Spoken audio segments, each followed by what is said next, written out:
सम्यक संबुद्ध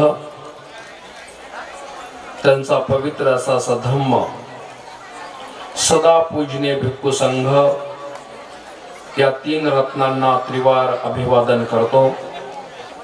विश्वरत्न डॉक्टर बाबासाहेब आंबेडकरांच्या धम्मक्रांतीला जीवनाच्या शेवटच्या श्वासापर्यंत समर्पित राहून या धम्म मंचावर उपस्थित सदा पूजनीय भिक्खू संघ यांना त्रिवार अभिवादन करतो।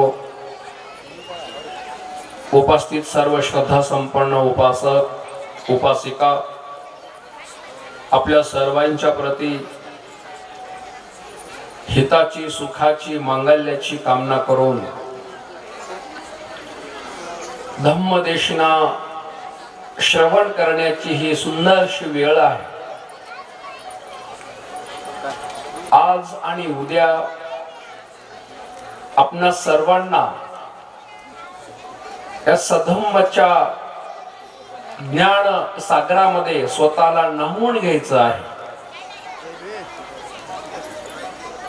एवढ्या सुंदरशा वेळा हे धम्माचे दुर्लभ क्षण आयुष्यात क्वचित येत असतात। आपण या क्षणांना गेल्या 40 वर्षापासून अनुभवत आहोत। अनेक लोक धम्मदेशना ऐकता ऐकता दिवंगत झाले असतील आणि आपण काळाच्या ओघामध्ये 40 वर्षाचा टप्पा पार केलेला आहे। विशेष रूपाने महाउपासक डॉक्टर SP गायकवाड साहेबांना विशेष मंगल कामना। आपण लावलेलं हे सधम्माचं झाड आता 40 वर्षाचं झालेलं आहे। आपणास इथही आणि नंतरही जी जी आपल्या चित्ताची गती होईल तिथपर्यंत तुम्हाला या पुण्यकर्मांचं फळ मिळणार आहे। धम्मराजा शास्त्राने पाली साहित्यामध्ये एक सुंदरसं उदाहरण आलेलं आहे। धम्म श्रवण करते वेळेस म्हणजे किती आपण एकाग्र असलं पाहिजे। संयुक्त निकाय या ग्रंथामध्ये शास्त्र म्हणाले, एक सूत्र आहे शक्ती शत सूत्र। शास्त्र असं म्हणाले की एखाद्या माणसाला सकाळी 100 भाले, दुपारी 100 भाले आणि संध्याकाळी 100 भाले त्याच्या शरीरामध्ये खुपसले जातील, त्याला दंड दिला असेल आणि तो दररोज 300 भाल्यांचं दुःख सहन करत असेल। पण एक 300 भाल्यांचं दुःख त्याला किती वर्ष सहन करायचंय? तो 100 वर्ष मरणार नाही।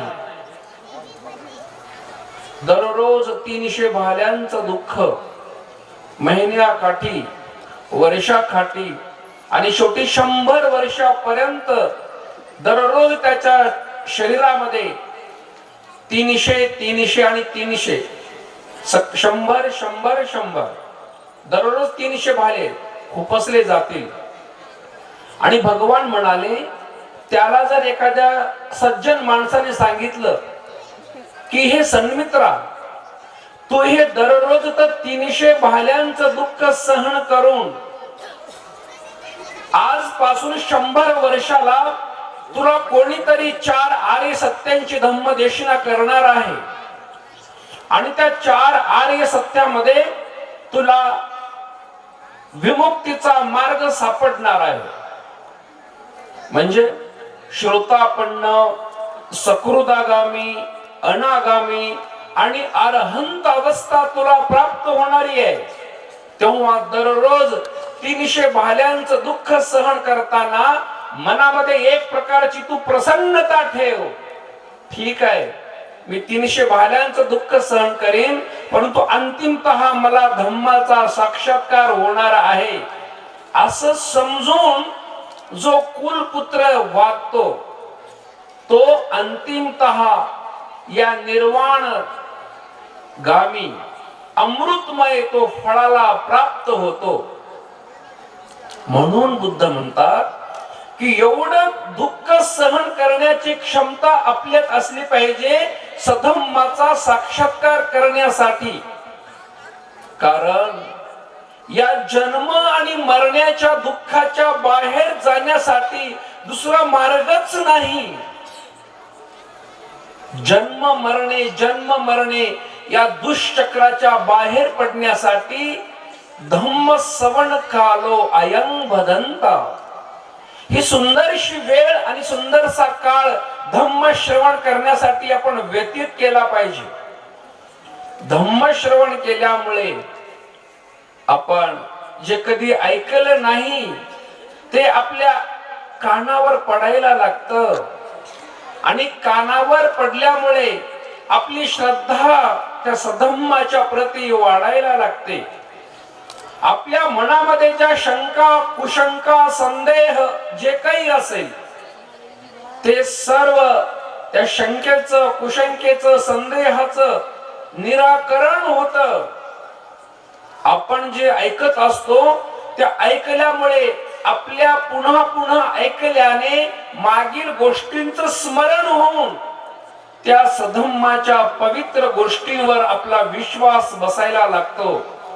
सधम्मामध्ये आपली श्रद्धा मजबूत व्हायला लागते आणि धम्माचं रसपान करताना आणि हा देह सोडताना शांत चित्ताने धम्माचं चिंतन करताना मनन करताना इदं नंदती पेच नंदती, इथेही आपण आनंदित होऊ आणि मृत्यू नंतरही परलोकात आनंदित होऊ म्हणून आपल्याला श्रद्धायुक्त अंतकरणाने एवढ्या थंडीच्या वातावरणामध्ये सुद्धा आपलं सर्वस्व आपण सोडून, आपले प्रियजन सोडून, आपलं घरदार संपत्ती सगळं सोडून तुम्ही आपली ही पुण्याची पारमिता वाढवण्यासाठी या महाविहारात आलेला आहात. भगवान गौतम बुद्ध आणि त्यांचे 3 नंबरचे भंतेजी महाकाश्यप एके ठिकाणी बसले असताना दोघांचा संवाद आहे पाली साहित्यामध्ये. भंते महाकाश्यप असं म्हणाले, भगवान, सुरुवातीच्या काळामध्ये तुम्ही जो विनय दिलेला आहे, जे काही नियम दिलेले आहेत ते अत्यल्प होते, परंतु अरहंतांची संख्या जास्त होती. भगवान, नंतरच्या काळामध्ये अरहंताची संख्या कमी झाली आणि विनय जास्त झाला. भगवान, याचं कारण काय असावं भगवान? म्हणजे ते सारीपुत्र महामोगलायान यांच्या नंतर 3 नंबरचे महाशक्तिशाली भंतेजी होते. सधम्माला जिवंत ठेवण्यामध्ये खूप मोठं त्यांचं योगदान आहे पहिल्या संगीतीमध्ये. तर ते भगवान बुद्धांना प्रश्न विचारतात. तर शास्ता म्हणाले, महाकाश्यप, मनुष्यामध्ये क्रमशः कालांतराने हळूहळू थोडीशी हीन प्रवृत्ती जागायला लागते आणि हीन प्रवृत्ती जागल्यामुळे विनय मला जास्त करावे लागतात. कारण हीन धम्म, वाईट गोष्टी जगामध्ये प्रादुर्भूत होत असताना शुद्ध धम्म क्रमशः नष्ट होतो. म्हणून जास्त जास्त विनयाची नियमांची गरज पडते. शास्त्रा महाकाश्यप भंतेंना समजून सांगतात, जसा की बाजारामध्ये नकली सोने जास्त आल्यानंतर खऱ्या सोन्याची किंमत आपोआप कमी व्हायला लागते, याप्रमाणे शास्त्रा म्हणाले. म्हणून बुद्धांची भविष्यवाणी आहे, या जगामध्ये भविष्यामध्ये कधी जर धम्म नष्ट झाला तर तो मूर्ख लोकांमुळे धम्म नष्ट होईल, हे शास्त्रांनी आपल्याला इशारा दिलेला आहे. जीवनाच्या शेवटच्या श्वासापर्यंत सधम्माच्या एका एका शब्दांसाठी एका एका वाक्यांसाठी आपलं जीवन समर्पित केलं पाहिजे आणि त्या अर्थाचा सम्यकच अर्थ काढला पाहिजे, तरच धम्म जिवंत राहतो. नाहीतर साराला असार म्हणू लागलो आपण आणि असाराला सार म्हणू लागलो आपण, तर सधम्माला नष्ट करणारे आपणच हो. म्हणून धम्मराजा म्हणाले की भविष्यामध्ये माझ्या सधम्माला मूर्ख माणसं नष्ट करू शकतील. बुद्ध म्हणाले अधिक ओझ्याने नाव बुडते, त्याप्रमाणे धम्मनाश होण्याचे कारण. आणि धम्माचे 4 स्तंभ सांगितले बुद्धांनी.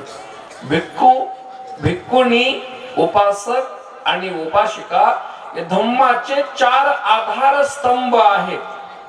मग आपल्या सर्वांना आमच्या सकट तुमच्याकडे तुमचं अर्ध खांद्यावर तुमच्या ओझ आहे, अर्ध आमच्या खांद्यावर ओझ आहे, दोघांचे 2 धम्माची चाक आहे, ती 4 चाक. म्हणून बुद्ध म्हणाले भविष्यामध्ये धम्म जर नष्ट होईल तर कशामुळे? भविष्यातले लोक त्रिरत्नाचा आदर करत नसतील तर धम्म लवकर नष्ट होईल. बघा, त्रिरत्नाचा म्हणजे बुद्धाचा, धम्माचा आणि संघाचा आदर जर आपल्याकडून नाही झाला तर आदर करण्याची व्याख्या काय? त्या त्या बुद्धांच्या गुणांना, धम्माच्या गुणांना, संघाच्या गुणांना आपल्या हृदयामध्ये आत्मसात करणे, त्याचं चिंतन करणे, मनन करणे, त्याच्या क्रमशः प्रतिपादन करणे, तेव्हाच धम्म जिवंत राहू शकतो. त्या भंते वक्कली नावाच्या भिक्षू बुद्धांकडे बघत बसायचा, कारण भगवंत बुद्धांच्या अंगावर महापुरुषांचे 32 लक्षण होते. आणि तो वक्कली एवढा श्रद्धावान आहे, एवढा श्रद्धावान आहे की बुद्धांना बघत बसायचा, हात जोडायचा, आसवे गाळायचा, माझे शास्त्र किती सुंदर आहेत म्हणायचा. बुद्धांनी त्याला थोडस राग भरला. बुद्धांनी मोठ्यानं बोलले, वक्कली धम्मं पश्यति सोमं पश्यति. अरे वेड्या, या 32 गंदगीने भरलेल्या शरीराकडे तू काय पाहतोस? ही काया मृत्यूला प्राप्त होणारी आहे, बदलणारी आहे. पण धम्मं पश्यति, धम्माला जर तू पाहिला तर ती मला बघण्यासारखं आहे. आणि मग पश्यति सो धम्मं पश्यति, आणि यथार्थ रूपाने माझ्याकडे जरी बघितलास तर माझ्यामध्ये धम्म धातू आहेत, धम्माचे गुण याच. कारण धम्म कुठून आलेला आहे?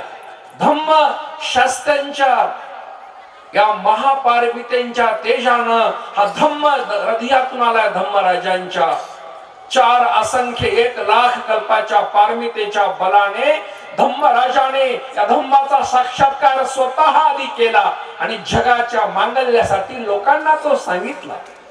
म्हणून खऱ्या अर्थाने जर तू मलाच बघायला लागलास तर तुझ्या धम्म उतरला पाहिजे, आणि धम्माला जर बघत असशील तर तू मला बघत असशील. म्हणून त्याची व्याख्या एक वेगळ्या प्रकारे होऊ शकते. बुद्धानुसती, धम्मानुसती आणि संघानुसती, त्याच्यामध्ये त्रिरत्नाचा आदर दडलेला आहे. बुद्ध म्हणाले त्रिरत्नाचा आदर कमी केल्यामुळे, त्याच्यात काय म्हटलेलं आहे? इति पिसो भगवा अरहं, अरिहंत. जे अरिहंत आहेत त्यांना त्यांच्या गुणांचा मी स्मरण करतो. अरहंत म्हणजे जन्मने मरण्याच्या दुःखातून बाहेर पडणारा, त्याची सगळी कर्मबंधन नष्ट करून टाकलेला, ज्याला जन्म नाही पुन्हा मरण नाही, अशा महापुरुषाला अरहंत म्हणतो. इकडे अरहं म्हणायचं आणि तिकडे म्हणायचं पुनर्जन्मच नसतो. पण एका वेळी इथेच धम्माला ग्लानी यायची काम आपल्याकडून सुरू आहेत. मग जर पुनर्जन्म नाही ना तर त्या कॅटेगरीत जाऊन बसा तुम्ही. पण इकडे इथे पिसो भगवा अरहं म्हणू नका. लोक विदू म्हणतो ना वंदनेत, लोक लोकांचे रहस्य जाणणारा, या विश्वाचे या 31 लोकांचं रहस्य, 4 अपाय भूम्या, 5वा मनुष्य, 6 देवलोक, 16 ब्रह्मलोक आणि 4 अरूप ब्रह्मलोक या 31 श्लोकामध्ये कुठेही जाऊन शास्त्रा यायचे. त्या बक ब्रह्माला जाऊन धम्म शिकवला बुद्धाने, देवेंद्र शक्राला धम्म शिकवला, 7वा वर्षवास 53 श्लोकात आपल्या आईला धम्म शिकवला.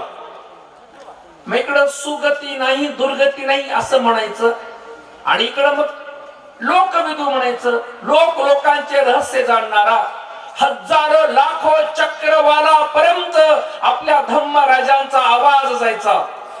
त्यांच्या पारमितेच्या बलाने ते जर संकल्प करत की हजारो चक्रवाल, 1 लाख, तुम्ही आताही बघा चक्रवालाचं जर बघितलं कधी विज्ञान वगैरे, तर अनगिनत चक्रवाल सांगितलेलं आहे तिथे, अनगिनत चक्रवाल.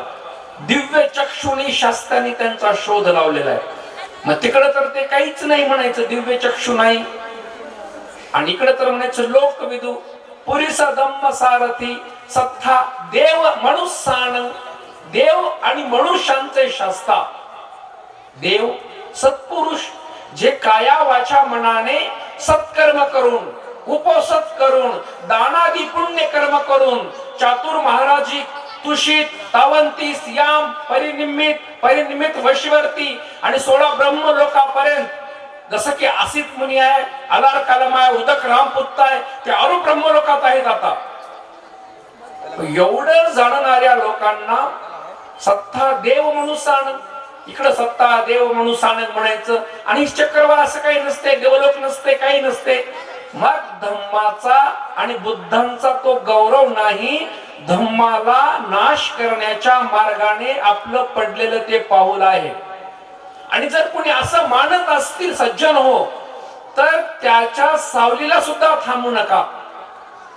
कारण असेवनाच बालानंद, त्याचं सेवन नको, त्याचं दर्शन नको, कारण त्याचे तरंग आपल्याला प्रभावित करतात. मिथ्या दृष्टी आणि पापकर्मी लोकांचे तरंग. म्हणून बुद्ध शासनाला दोष लावणाऱ्या लोकांसोबत एकदा तुम्ही आगीत उडी मारणे परवडले, आगीत उडी मारणे परवडले आपल्या कायानुसती करता करता, परंतु मूर्खासोबत जिंदगी व्यतीत करणं कधीच कामाचं नाही. मूर्खासोबत जिंदगी व्यतीत करणे म्हणजे पाप धर्माकडे जाणं आहे. कल्याण मित्र शब्द वापरलाय साहित्यामध्ये शास्त्रांसाठी. कल्याण मित्र, ज्याच्या जीवनात कल्याण मित्र आले त्याचं पूर्ण जीवन यशस्वी झालं शास्त्र म्हणाले. मग एका बाजूला बुद्ध धम्म संघाचा आम्ही गौरव करतोय का? स्वाखातो भगवता धम्मो, सुख्यात असा माझ्या भगवंताचा सधम्म आहे, यही पस्सिको, या आणि पहा. जेवढं जेवढं आचरण कराल तेवढं तेवढं प्रीती, प्रमोद, आनंद यायला लागतो. ओपन्यायिको, उच्च गतीला नेणारा, परम सुखाला प्राप्त करणारा जेव्हा जेव्हा आपण अनुभव करू तेव्हा सुख शांती देणारा. इकडं असं म्हणायचं आणि विपश्यनेला नाकारायचं, अनपणाला नाकारायचं. सांभाळून राहा असे कोणी जर समाजात लोक असतील तर भांडण करायचं नाही आणि मैत्री द्यायचे त्यांना सुद्धा. आई जसा एकुलता एका बाळावर प्रेम करते तेवढं प्रेम या जगातल्या प्राणी मात्रावर करा, मनुष्यावर करा शास्त्र म्हणाले. म्हणून काय उठून सकाळी त्यांना भांडू नका जाऊन, पण म्हणा की हा मिथ्या दृष्टीतला आहे. ज्याची मिथ्या दृष्टी आहे त्याचा मिथ्या संकल्प, मिथ्या वाचा, मिथ्या कर्मान, मिथ्या सगळं मिथ्या, विमुक्ती सुद्धा मिथ्या आहे. आणि मिथ्या दृष्टी माणसांच्या दोनच गती आहेत, एक पशु पक्ष्यांच्या जन्माला जाणे अथवा नरकामध्ये जाणे. कारण ज्याचं पहिलं पाऊल मिथ्या दृष्टीने सुरू होतं त्याची विमुक्ती मिथ्याच आहे ना. म्हणून सम्यक दृष्टी प्राप्त करणे जीवनाचं आपलं अंतिम ध्येय असावं.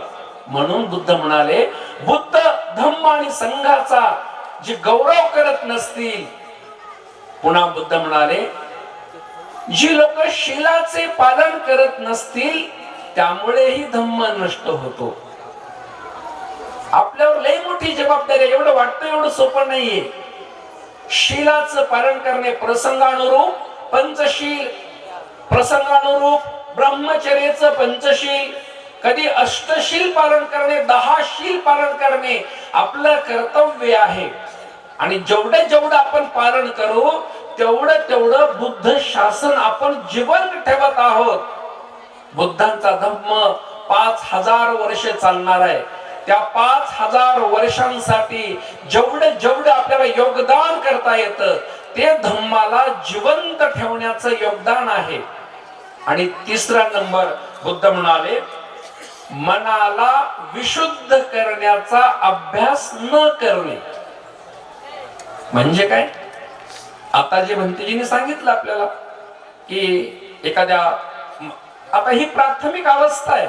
हे बालवाडीतलं, भंतेजींनी बालवाडीतलं शिक्षण दिलं तुम्हाला. त्या चंचल चित्ताला कसं एकाग्र करता येईल तेवढं इतिपिसो भगवा अरहं सम्मा संबुद्धो सम्मा संबुद्धो सम्मा संबुद्धो. पहिली अवस्था आहे. बालवाडीत गेलं ना बाळाला, ती अंगणवाडीत ती शिक्षिका त्याला चॉकलेट देते, त्याला खिचडी देते, त्याला खीर देते, काहीतरी देऊन बसवते. तसं आहे ते. पण जशी जशी वर जाल ना, तुम्हाला शब्द तुमचे शांत झाले पाहिजेत.